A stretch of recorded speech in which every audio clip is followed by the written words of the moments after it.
Good afternoon, young people from North Carolina and South Carolina and Georgia, and everyone who's watching across the country and even around the world. I am Dr. Donovan Washington, Youth Director of the South Atlantic Conference of Seventh-day Adventists, and it's my honor to welcome you to our Youth and Young Adult Camp Meeting Current Events Forum.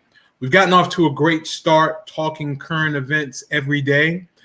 We began this Sunday, and we had a great panel on yesterday, and I think today is going to be power-packed and awesome. I have an all-lady panel, some of the best leaders you'll find in the South Atlantic Conference, and I'm excited to talk to them. Let's have a word of prayer before we begin, and then I'm going to introduce you to the panelists. Before we pray, come on online and share with everyone that we are online and about to have the forum. Go ahead and share this on your social media. Once you get online, tell us where you are from. Connect with us. Talk to us a little bit about yourself. In addition to that, as we talk, if you have a question or comment, go ahead and put it in the chat and we will read it live or at least acknowledge it live. We want you to be a part of this and interact with us on this day. I want to introduce to you our first leader. We have with us today the illustrious, the talented, the dynamic Quinesha Hicks. Quinesha Hicks serves as the E.S.Portis Georgia Youth Federation president. She is the youth leader for all of Georgia.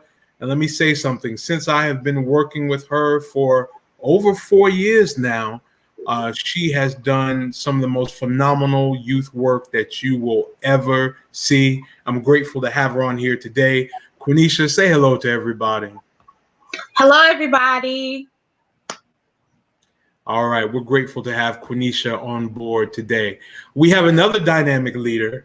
Georgia is blessed with youth ministry talent. Okay, look at Quinesha throwing it up. She's like, you can find me in the A. All right, but Georgia's blessed with youth ministry talent, and I also have with us the president of the South Atlantic Conference Haitian Youth Federation, Edwine. Estime. Say hello, everyone. To everyone, Edwine. Hello, beautiful people of Christ. We're happy to have Edwine on board as well. We're grateful that everyone is gathering on social media. Good morning, Brother McLean. Good morning, Rosemary. Others are getting on, and we want you to join us and talk to us throughout the day because we're going to be covering a whole lot of topics. Well, let's go ahead and jump into it, ladies. You both are amazing youth leaders here in Georgia, and you both have experienced the pandemic, not only for yourself, but also for the young people in your home and the young people that you serve. Why don't you talk to us, and we'll begin with you, Edwine. Why don't you talk to us about your experience with the pandemic, how your family experienced it, how your children experienced it, and then all of the young people in SACHAYF, how they experienced it as well. Talk to us this morning. Well, first of all, before I like to, give you guys my answer, I would like to excuse y'all for my summertime room. It just looks a hot mess right now. I promise it don't look like this all the time, but let's get a close up. Let's get a close up. It's activities and craft and like there's blood somewhere. Somebody just got cut just now. It's crazy. So please forgive me on that. So, my mom, if my mom saw this, she would have beat me. So I just wanted to apologize. But no, literally, I will tell you this. The pandemic was definitely a shock. I mean, we probably all felt this way. It was a shock. At first, you're like, yeah, stay home. But then you're like, we're with each other every day, so it was very much a shock, but it was also scary because you let's be honest. We were always told, and we grew up with, the God is coming soon, tribulation. So you're like sitting here going through Revelation, like, is this it, man? Is this it? And so it was a lot. It was a lot. But then the thing is that we're such loving beings. We love to be with each other and around especially the church family, and to not be able to see my young people. And I'm from Ebenezer French SDA, so it's like to not see my kids, like not to see my adults, not to make fun of them and have fun. It was a lot. It was truly a lot. Thank God my family's pretty, we're pretty large, so we stuck together. The cousins, the aunts and uncles, we all stuck together. But it was really hard not to be able to see my church family, work family, in that in nature. Also to just hear, people dying here and people dying here, or this, this family member from the church has this family member that passed away, and not to be able to come together and to console. It really was hard with a lot. So we had to be creative. I think this last year, or the year of the pandemic, was a year of creativity, but we had to find a way to connect. So I'm talking about, if your mama didn't know what Zoom was, they do now. It was and FaceTiming and text messages galore. Church, the youth directors and all our churches at SACHAYF did an amazing job. The pastors, shout out to Pastor Jean-Écoute Toussaint, Pastor Nathanael Glacia, and Pastor Petit Tom. They literally was like, what do you guys need to make these things happen? So they really catered to their young people at their churches, and they also allowed SACHAYF to do so many activities. So we had to be smart and creative. We had to do a lot of stuff in Zooms, and of course, depending on the ages of the kids, you have to do things either short or long. So we had to just come up with a lot of activities. So SACHAYF really did a lot. Oh man, we did a lot last year. We did a lot. We're still doing a lot this year. We had our first Pathfinder camp virtual style, which was amazing. Wow, yeah. I did that. That was awesome. And it was just like, not to keep going on and not to give time to our beautiful queen, Miss Hicks, but yeah, it was definitely a time of creativity, prayer, creativity, and just making sure we stay connected, because we didn't want to lose one another, or lose touch of one another. So we did it. We made it. We held on. Good. Awesome. Quinesha, how was the pandemic for you, your family, the students you serve, and also for the young people that you serve? Give us some insights on that, ma'am. Well, I'll start with my family. For my family, it was a little challenging. I lost my stepfather during that time, which was very unexpected. And so, after he passed back in December, the pandemic became real for me. And what I mean by real is it made me see that, hey, you're here today, gone tomorrow. Because, before my stepdad got sick, it was my birthday weekend, and him and I were sitting here and we were joking, laughing, and talking, and all of a sudden he just got sick in the midst of our conversation. We had to call 911. They came and got him, and that was the end of that. Never got to speak to him again after that happened. So it was really, really, really different for me and my family, but I think it also made us come closer to God, and just enjoy each other. As far as my students go, it was kind of difficult teaching virtually, because not everybody understood how to get into the team platform, how to contact the teacher, how to submit their work. It was really difficult when it first started. However, as time progressed and we began to go face to face, that was, even tough as well, because I was doing face-to-face teaching and virtual teaching. So it was kind of difficult to make sure that my students in the classroom were getting what they needed, as well as my students who were virtually were getting what they needed. So that was a little challenging, but we made it through. As far as my young people, I must say that E.S.Portis definitely stepped up. My AYS leaders became very creative. My youth became very creative. And I think it's safe for me to say that a lot of my AYS leaders in this pandemic were able to take a step back and let our youth showcase what they really know and their talents. I mean, we've had some amazing programs that our young people themselves have planned, ran, orchestrated.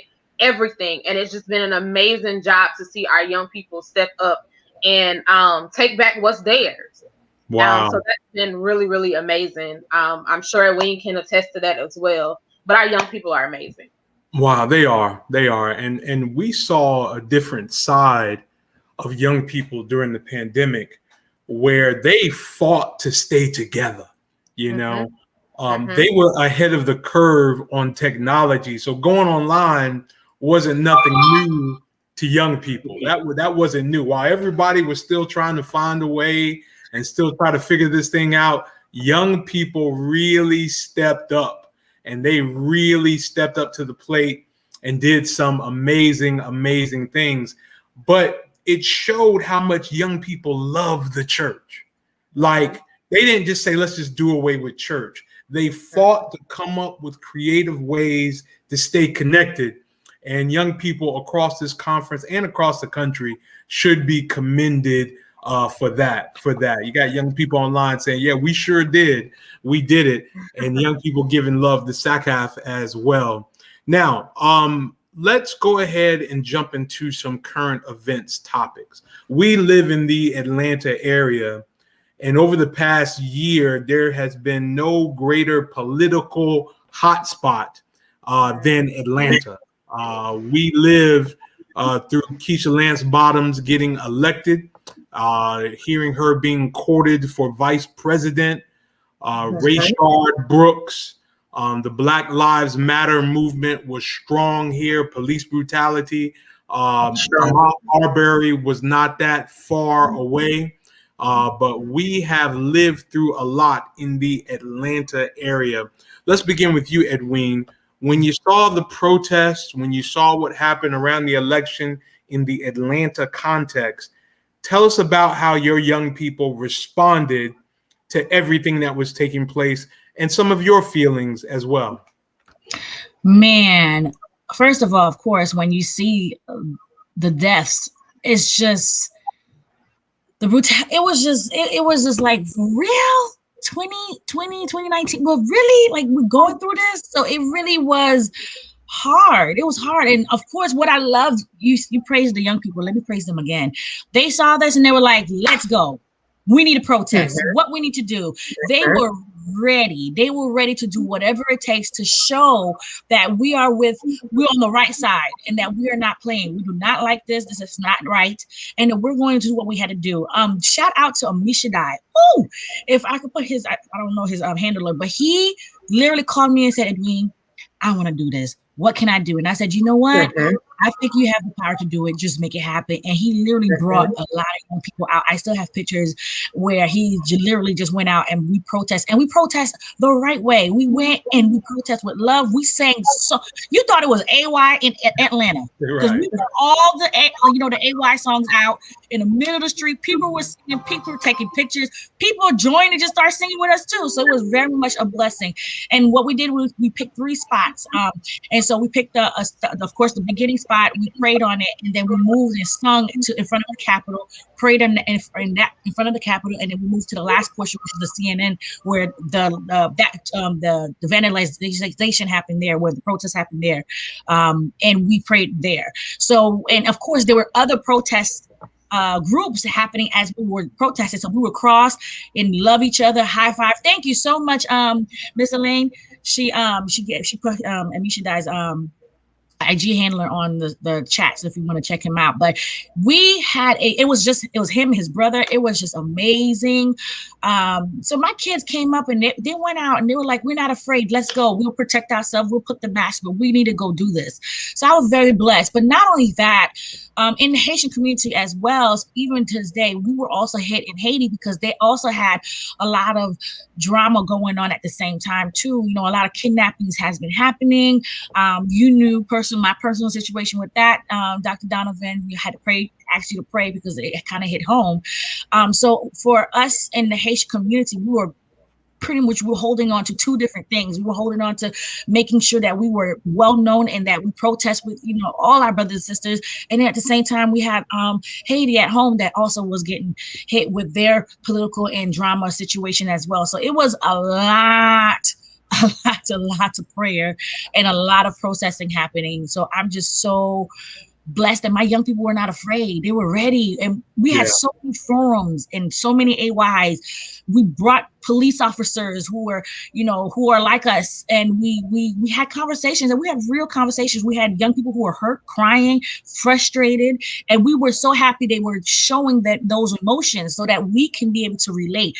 We even had the pastors involved to do a forum with us, and a psychiatrist was there. So we really wanted to make sure that the young people were okay and learn that we got your back and we will give you any resources needed in order for us to go through this. But at the same time, I love the fact that they, like I said, we were there to be able to say, look, we can protest this way. Just make sure you're protected and you're safe. So I love my young people. Awesome. What was your experience, Quinesha?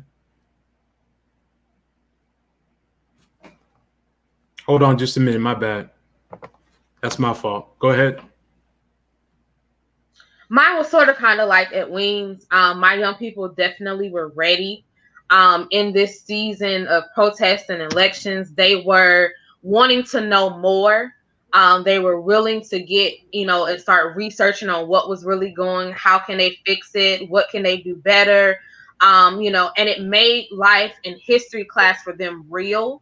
I think for a lot of them, they thought, oh, we as Adventists, we just can't be touched. It's not happening. We will never see it. And I think this protesting and all the things that have been going on with the pandemic, the police brutality, all of that has given our young people an insight of, hey, the end times are coming. So we need to do what we need to do to get ready. We need to make ourselves aware of what's going on. And we need to stay ready at all times. I think it has deepened their prayer life for some of them.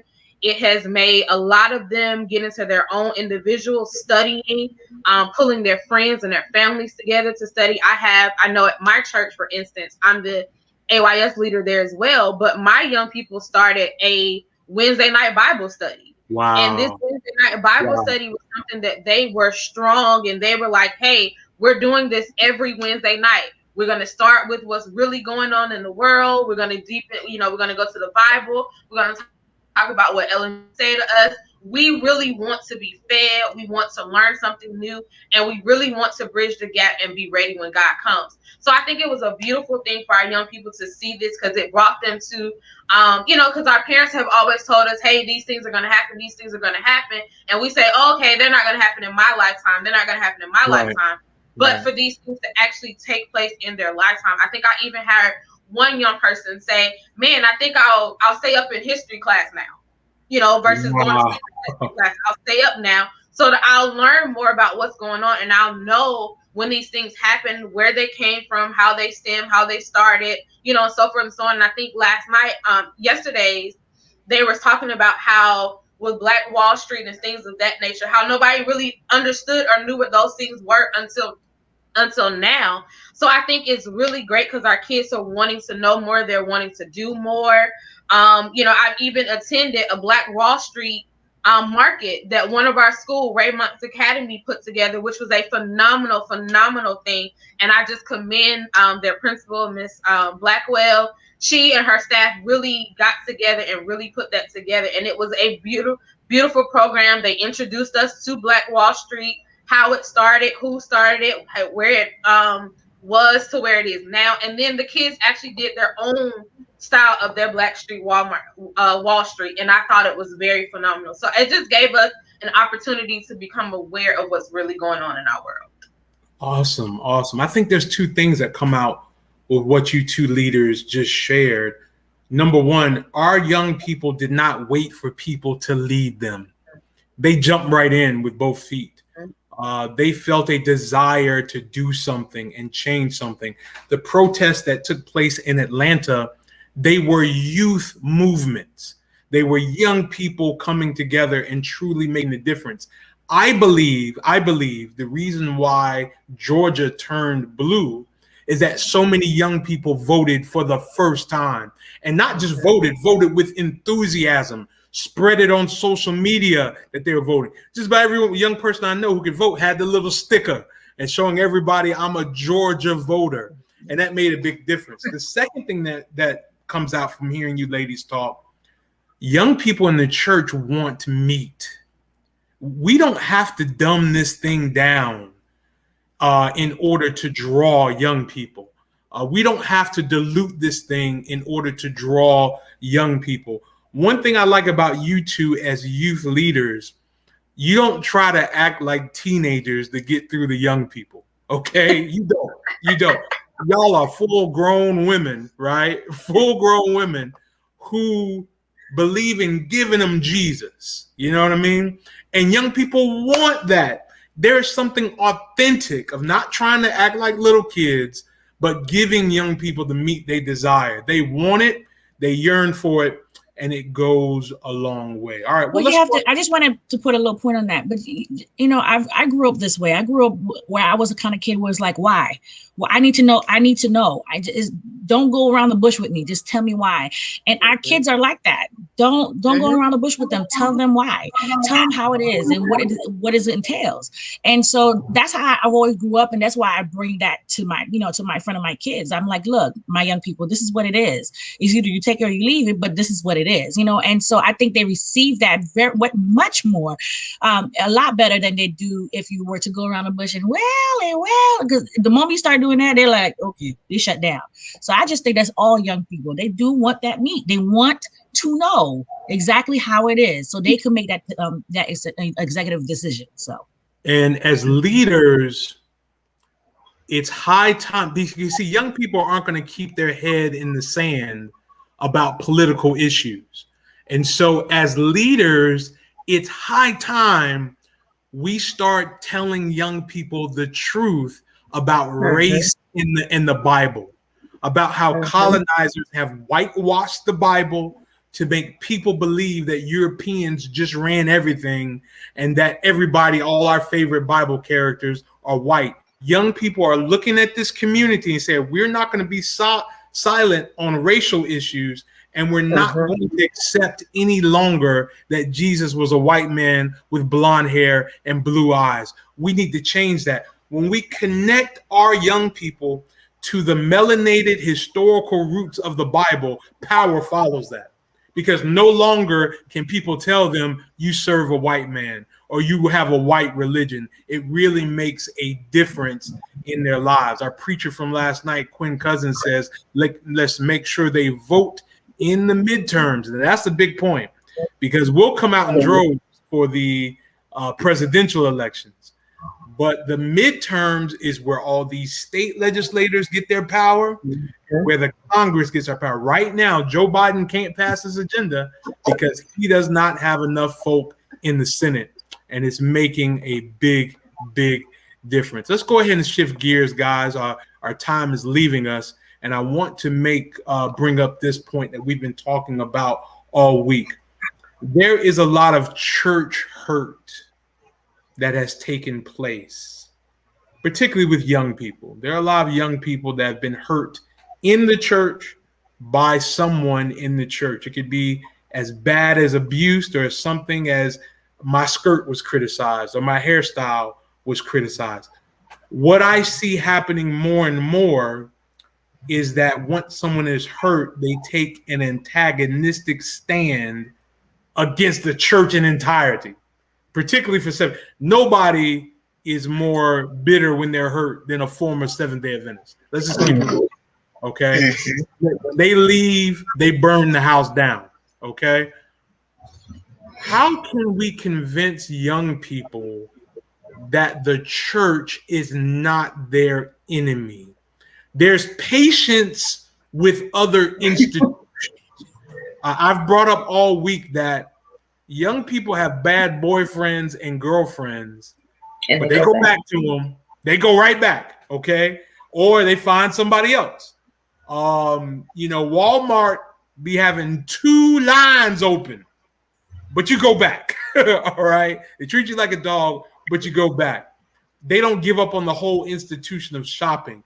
But what I see is when one person messes it up for you at church, you burn it down. You're done with the church. You're done with Adventism. How can we convince young people that the church is not their enemy? Edwine, go right ahead. You took it out of you said exactly what I was gonna say, and I would say that, like, when you're in college and that one professor got you upset, or you had an issue with a professor, I don't see you dropping out. You know what I'm saying? Because you're there for a purpose and for a reason. The problem is the young people they look at the church as, oh, I have to. Oh, I got to go. They don't see that relationship and the reason. See, early on, I learned, for me, when I was doing my studying, and I was kind of I was in the fight, trying to figure out where I belong spiritually. I learned that I don't do this for people. I do it for God himself. I go to his house, not whoever is the pastor or whoever is the elder. I never understood, especially, and let's be honest, if you have to look past the young people and go up to the older, because, and I don't know for you guys, but for us, if adults have an issue with an adult and it's really like bad, they'll leave the church. And I'm like, why am I leaving for you? Like, that didn't make sense to me. Like, because I'm like, that is not their house. That's God's house. You're there for him. And if you read in the Bible, the reason for church and Christianity was to gather like-minded people so that we could stay strong in the faith, because we do need each other. So I want my young people to understand, look, you have to have a relationship with God. I love when young people say this. They'll say, hey, God knows my heart. And I'm so happy you understand that. But do you know his? Mm-hmm. Do you know God's heart? Because he tells you clear as day how to love him. And he tells you how he loves you. So the thing is, we're quick to go, God got it. But then God is telling you, I want you to love me too. I want you to have that relationship with me too, not me doing all the work, Wow. And so I feel that they feel like they have a way out. It's like marriage. Sadly, back in the day, marriage, we used to say, don't say the D word, don't say divorce. Now It's like 24/7, you hear people divorce. So now it's like the moment somebody said you, they're like, I'm divorcing you. So that's how I feel in the church. A lot of the excuses that they're using, it's like the moment an elder or somebody says something, or yell at them, I'm out the church. Like they found a way. Oh, I could do this at home. I could spiritually talk to him. And I'm like, that's cool. Nobody say you can't. David was in the cave. One of them, I forgot, I believe I said David was in the cave. So clearly they could find Jesus wherever it is. It's just what you need to understand is we go so we can also help and elevate the next person, the next Christian who might be going through something. We come together as a community so we can keep each other strong and, remind each other, the end goal is heaven. And if we remember that and the reason why we go to church, then you will have no problem going to church. There's some days church, is a little lacking in certain things, but that's okay. Because I know for me, if I go to church, I'm probably going to run into somebody who had a harder week than I did. And I could go, let's talk. Let's have a conversation in the back of the church. Church is over. Let's have a conversation. And we could be there for 4 hours talking until church is, like the Sabbath is over. And I just did something way more powerful than just arriving at church. So we have to understand it's more than just arriving at the church and walking back out. It's your face, your presence that can literally be a light or a beacon for somebody else. So just understand that church is for everybody, young and old, and we all need each other in order for us to make it. If not, then what do you think? How you think heaven's going to be? Wow. It's going to be half of us in one side and half in the other. It's going to be all of us in one place. So if we can't do it here, how are you going to do it up there? Come on, speak to me. Give us something, Sister Quinesha Hicks. How can we convince young people the church is not against you? The church is not your enemy. Talk to us.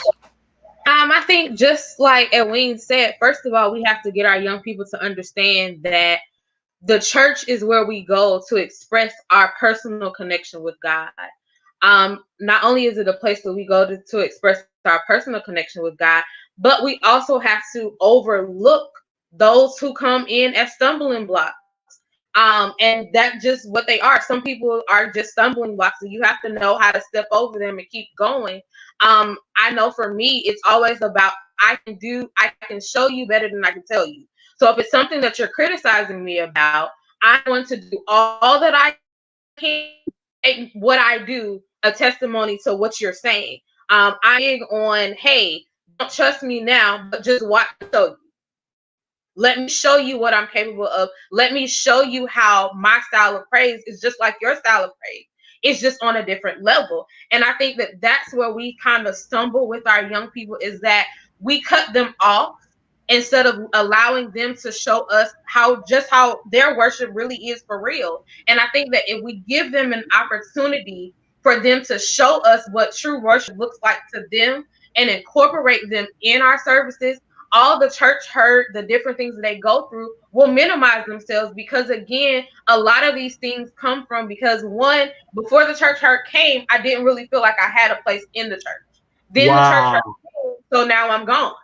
And I think that if we try and include them and we bring them into the fold and actually allow them to lead, allow them to show their style of worship, I think we can eliminate some of the church hurt that's there. No, I'm not saying that we can eliminate all of it, but we can eliminate some of it if we would just give them the opportunity to lead and show just how much they really adore Christ. Because I know in this pandemic, that's something that I've learned, is that, hey, their worship style is not going to be like mine. Even though I'm not that far from them, their worship style still isn't like mine. And just because theirs doesn't look like mine doesn't mean it's right or wrong. And I think if we mentor them and we show them how to actually lead in the church, they will be more prone to see why coming to church is so important and vital to their everyday life. Excellent point. I would like to add another point to that, because she touched that with the young people being involved. Here's what I love about our church. Is very, like, the diversity is great and is amazing. Every church has a way of doing certain things. I always make, like to say, out of my 8 churches, there's certain churches that's really phenomenal with Pathfinder, really phenomenal with music, really phenomenal with, social activities. I know my churches. So if you feel like you need to do something with, with community service, there are churches that will associate with that with you, especially in my 8 Haitian churches. Each one is a big, a big deal. And the reason why I say that, because a lot of young people, I remember before the pandemic, the youth would come up to me and be like, man, we should do something where SACHAYF has something on the side and da da da da. And I'm like, what do you mean? They were like, I was like, another church for SACHAYF? And I'm like, no, because there's something somewhere in one of these churches that will accommodate for you. You just got to figure out which one. This whole breakaway, that got to stop. I'm not about that life, because if I know EB is about music, I'm going to EB. If I know Philly's about Pathfinder, I'm going to Philly. And it's not that I'm just leaving a family. You're still among the same family. You're just going to whoever is going to associate with you. So that's another excuse that they like to use. Oh, that church, my church is not associating with me. They're not understanding me. And I'm like, but did you check that church though? Or this church, or that church? Because last time I remember, that's the same way they act. Some people be like, well, the music, you go to EB, you be bumping all day. Some people say Pathfinder, you go to Philly, you be killing it in Philly. Some people say social, Salem is killing it in social. FS is always doing something. Mizpah is always doing something. So I feel like we come up with excuses. And it's cool that if you want to leave, you want to leave. God understands, we all understand, you do you, but if you're coming with excuses, there's always an answer.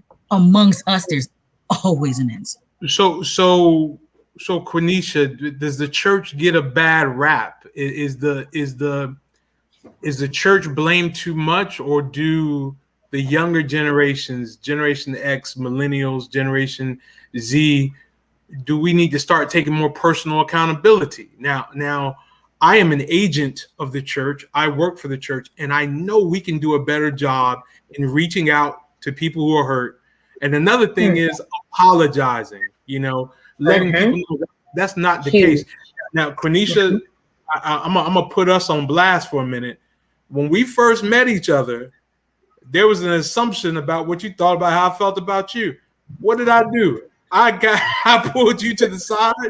I said, we're going to talk about this thing right here now and let you know that's not the case. I knew we were going to work with one another. I had to convince you that's not how I think about you. And we just had to learn each other, in a safe spot. We did it in church. We were at Maranatha. We brought even friends into it, to say, hey, this is not what's happening, because the enemy would love it if we were divided. Okay. What is the church blamed too much, or do people like beer, or do people like clubbing, or do people like having illicit sex? Tell me what's the balance there Does the church get a bad rap, or is the church actively hurting young people? Quinesha. It's kind of hard to answer that. It's hard to answer that question, and I say it's hard to answer that question because it all depends on the situation, who we're dealing with, what kind of topic we're talking about will determine whether it's the church doing too much or the person doing too much. But I think that we as a church we've got to get away from 8-track because Wow. we passed 8-track. We're past the CDs, we're past the MP3s, we're past all of that. And I think that because a lot of our churches are still in that era, that's how our young people get left out, because our churches don't want to move with time. And I think that if we as youth leaders continue to allow our young people to be themselves and worship how they would like to worship and just mentor and guide them along the way, I think that we can take away the blame for the church. Again, like I said before, a lot of our young people's issue is that they don't feel like they have a place in church. And I think if we simply start with just giving them a place in our regular services, a lot of these things that we go through, a lot of the things that they go through will be minimized. I think if we also start building relationships and being intentional about our relationships that we build with our individual young people, I think that would help as well. But a lot of times we are quick to criticize them versus praising them. I know I've told a couple of members from various churches, hey, the difference between the youth of today and my generation, we didn't have cars. It was like 30 of us with only like 4 cars out of the 30.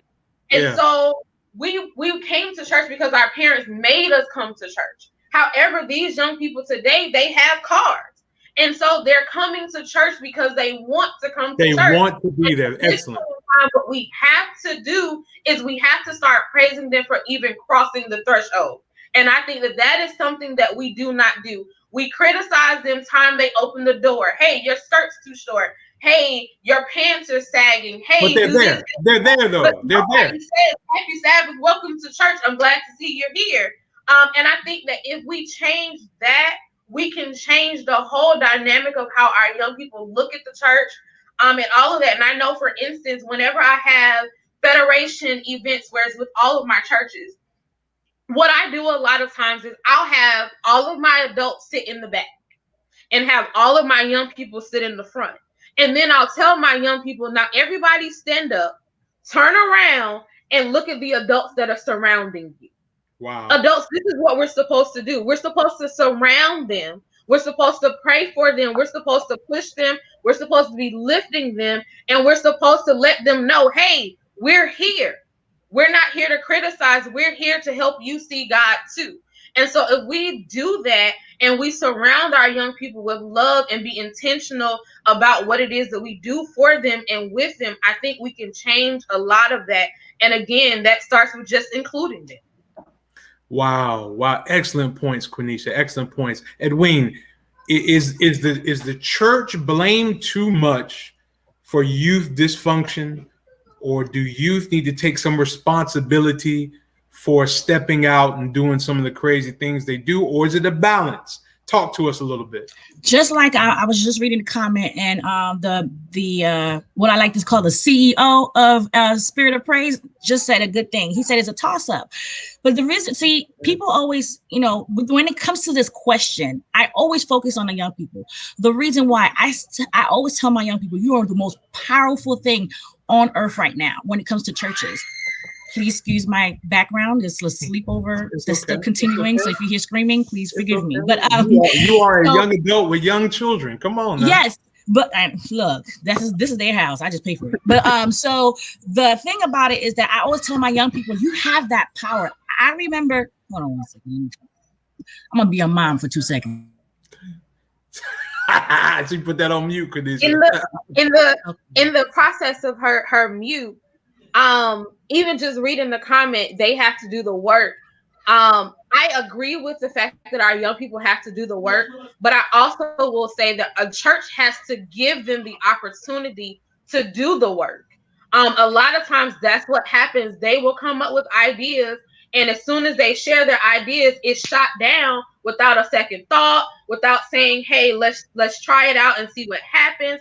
A lot of our young people are very talented, and they do have a lot of different things that they would like to put in, different ideas that they would like to implement in the churches. But I don't think that we as a church allow them that opportunity to actually do it. I think if we would start doing, okay, that's your idea, cool, get a team together, put it together, plan it, bring it back to us. Okay, cool, we approve your plan. Now take action and put your plan into motion.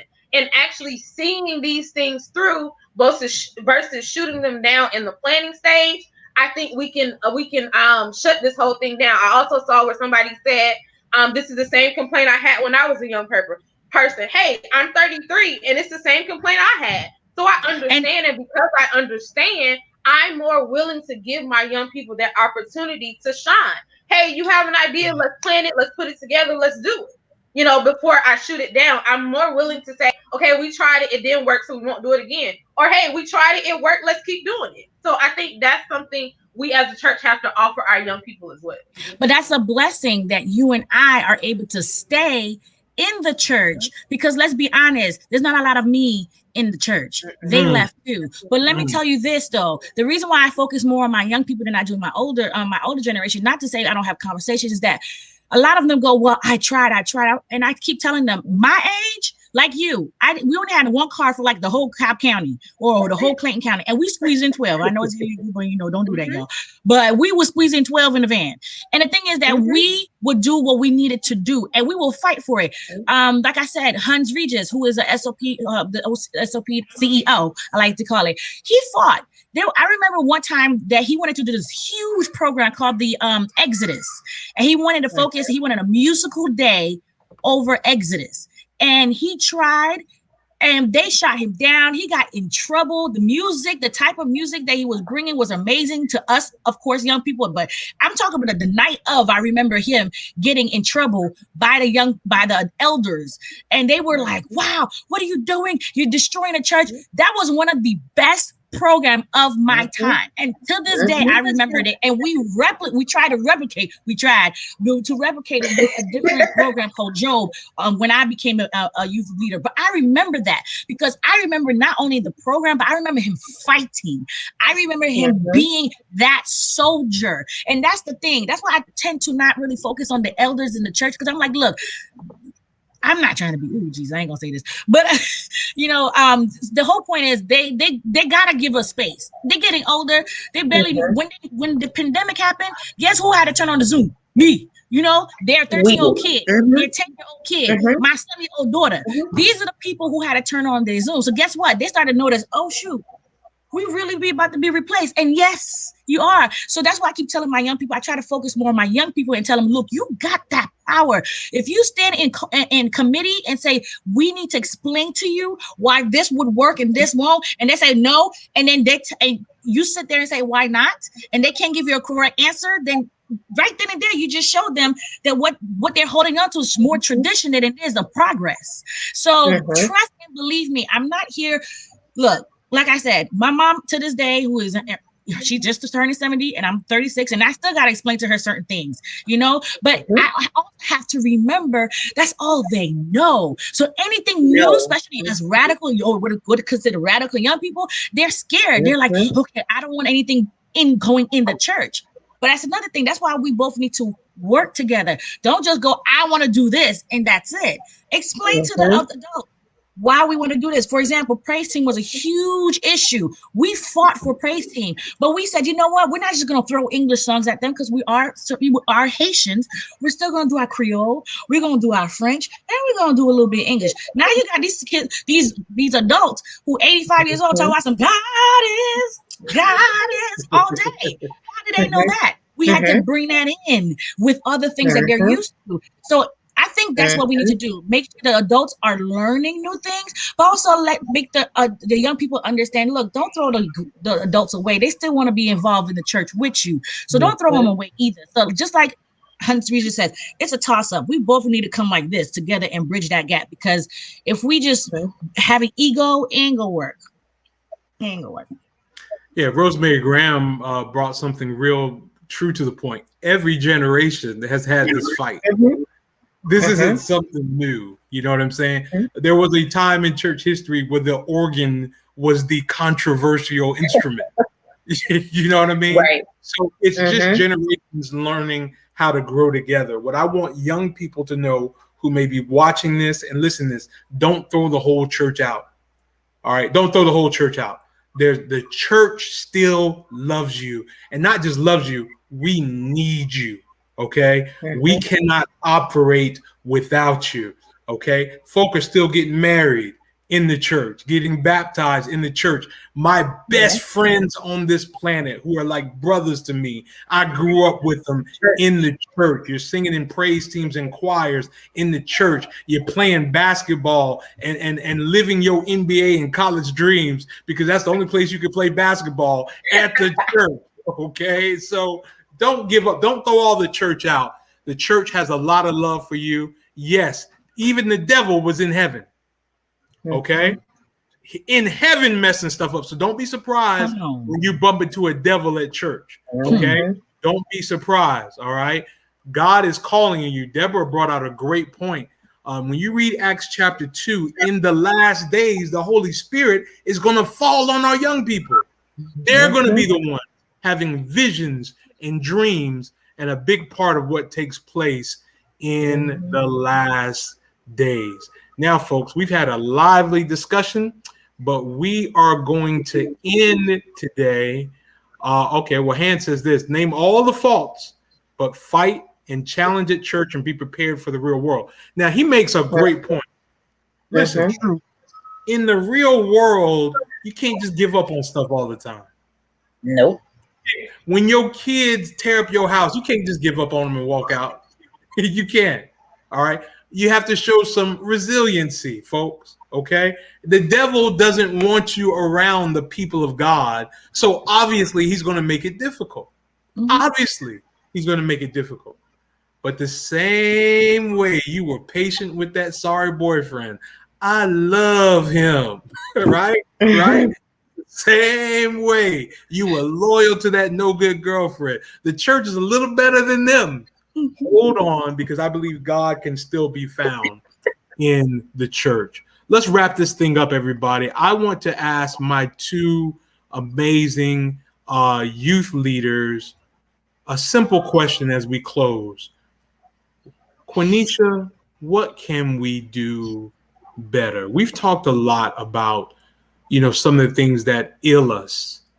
But as youth leaders, and as we transition to this new generation of leadership, and as the baby boomers are getting older and we're going to have to hold the church together, what can we do better systematically to help our young people stay connected to God first and the family that is church?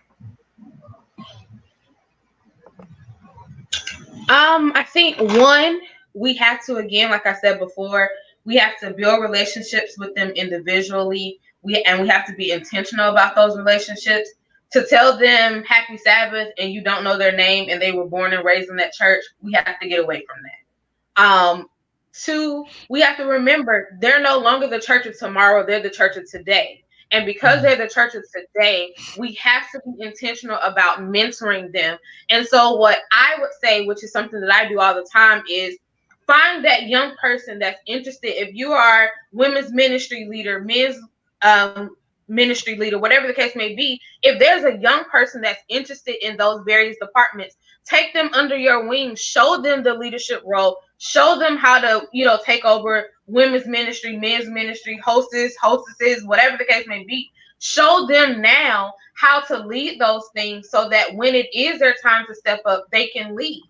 And then lastly, one thing that I live by, if you call my phone, you'll hear it on my answer machine. People don't care how much you know until they know how much you care. Yep. And I think if we use that approach in the church as well, we can get rid of a lot of different obstacles that we face. Because again, our young people don't care how much you know. They just want to know that you care about them. And when you care about them, you've already fostered a relationship that can't be broken. They will be your best friend for life if you just give them that listening ear and let them know, hey, I hear you. hey, I'm concerned about you. How are you? And I think something else that we have to do as well as we have to get involved with our young people, not just in church, but we have to also get involved with them outside of church and the things that they're doing outside of the church. One of the things that my young people tell me all the time is, Quinesha, we love what you do and we love you as a leader because you're interested in what we're doing in school. You're interested in our extracurricular activities. You're interested when we are not at church, when we're at church. You're interested in us as a person. And that speaks volume to them. And so I think that if we start doing that, that will be a lot better. To our pastors that are on the line, hey, pastors, if you know that your young people are having a program, just grace the room with your presence. Show up. Just grace your room with the presence makes a world of difference. Sit down with your young people, have conversations with them, include them in your worship services. And if we start doing those, we will change the entire trajectory in which we're going in right now if we just do those simple things. Edwine, what can we do better as we wrap up? We're closing right now. This is our last comment. What can we do better systematically in serving young people and keeping them connected to God and the church? Educate. No way around it. Educate. Both sides need education in the sense of the elders need to understand where the young people are coming from, why they bring these type of ideas, and have them sit down and to understand, how to do it. And same thing with the young people. We need to understand why the adults feel that way, where they're coming from, and also knowing that, okay, you can't throw them away. You need the adults because they have wisdom. I'm so blessed to say that I'm not saying that all my churches are not feeling this pain, but I know you, Quinesha, you've been saying, use the youth, but I can say several of the big churches in the SACHAYF side have been, that's all they do. I think sometimes we tired, we tell them to stop. We're like, can we get a break? We always doing praise team. Why?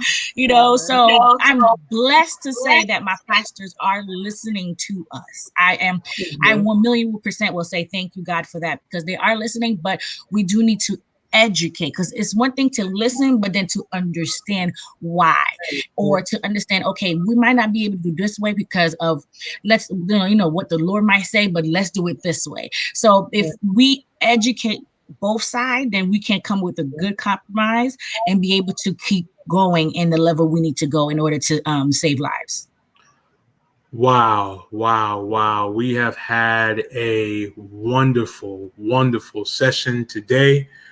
And a lot of it has to do with these two great leaders that have joined me on this day. Based on the comments, people feel really blessed by what you guys brought to the table. As we close, this comment came from a dear friend of mine. We grew up together in Greensboro, North Carolina. This young lady is like a sister to me. And as my mind goes back being a teenager in Greensboro, North Carolina, with Wendy and all of our other friends, the church was like the epicenter of our life. And it wasn't because we were a group of perfect kids. Mm-hmm. We were welcome there, and stuff was offered for us. It was never if we're having AY. It was, what time is AY? And we would go, them little butter cookies and some red Kool-Aid used to be popping, right afterwards. We'd have our basketball games. I spent time with these people. I cried with these people. I celebrated with these people when they had babies. I went to their weddings, and these are some of the dearest people in my life. But guess what the amazing thing was? In the middle of all of that activity in church, God was there. Mm-hmm. God was in the middle of it. He was ministering to us. God is not coming to church is not an inoculation against evil. It's not. But it teaches you that when you are on your last, when you have nothing else, okay, when life hits you hard, you got somebody you can call on. And one thing about all of our friends, I'm not perfect. None of us are perfect. But we know how to call on God. Church put something in us. And that's what church and knowing God there can do for young people. You build something. And I want to let all the young people know, all the parents know, that I'm not going to stop. Quinesha's not going to stop. Edwine is not going to stop making sure that you can find Christ at church. You can find friendship and acceptance at church. Now listen, if the Holy Spirit's moving, the Holy Spirit don't just make you dance. Sometimes he convicts you. Okay? So you're going to get uncomfortable at church. God may even use an old church lady to tell you messing up. Get it together. Don't stick your lip out and being offended. Okay? That's God using somebody who care about you. Because I'm pretty sure that your old lady fed you or gave you a butterscotch out her pocket or something else. Okay? A Werther's Original one time before, kissed you on the cheek and slobbered you up all nasty and stuff. I'm pretty sure she did that too. But church is a place for us to grow. And I want the young people to know that out of everyone who loves you, God loves you the most. He loves you the most. And you can come back and get closer to the Lord in church. I want to thank our Federation president of the E.S.Portis Youth Federation, Quinesha Hicks. Quinesha, you are the absolute best. And then the second absolute best is Edwine. Estime. Oh, look at you. Look at you. The equal. Look at you. The equal. That's that Port-au-Prince coming out. You better watch it. But the equal absolute best is Edwine Estime. You guys do legendary work here in Georgia, and I thank God for you. We're going to close with a word in prayer, but it doesn't end here. We're here for camp meeting all week long. Tonight at 6 o'clock in the same location, we have Jamil Adams, who'll be preaching for us from our seminary, one of our seminary students and future pastors here in South Atlantic Conference. And we're going to hear from Exalt one more time. Exalt, the official praise team of SACHAYF. We're going to hear from them. I was looking hard. Edwine, are you in the back of one of those videos? Are you singing too? No. Okay, all right. I was like, yeah, I would have turned that off so quick. Okay. But Exalt will be joining us. Those young people do a phenomenal job, and they'll be singing for us tonight. And I'm going to have a special co-host, a surprise co-host tonight. You want to tune in and see us at 6 o'clock. With that being said, we're going to close with a word of prayer. Father, in the name of Jesus, thank you for our youth and young adult forum. Thank you for the wonderful things that were brought by these talented leaders. Be with us now, God, and may we be your hands and feet on this earth. May we truly be the body of Christ, and may we make church a better place for youth and young adults. In the name of Jesus, we pray. Amen. All right. See you guys tonight. God bless you all. Never forget, if God be for us, who could be against us? I'm going to make a little plug right now. If you're looking for a realtor, holla at your girl. Look, okay. I had to put 2 lenders on hold to get this done, okay? Okay, so holla at your girl. May your blessing be an overflow. If you need some tutoring, holla at your girl. All right, Quinesha Hicks. All right, one of the most brilliant teachers there. Holla at her. All right. All right, God bless you all. Take care.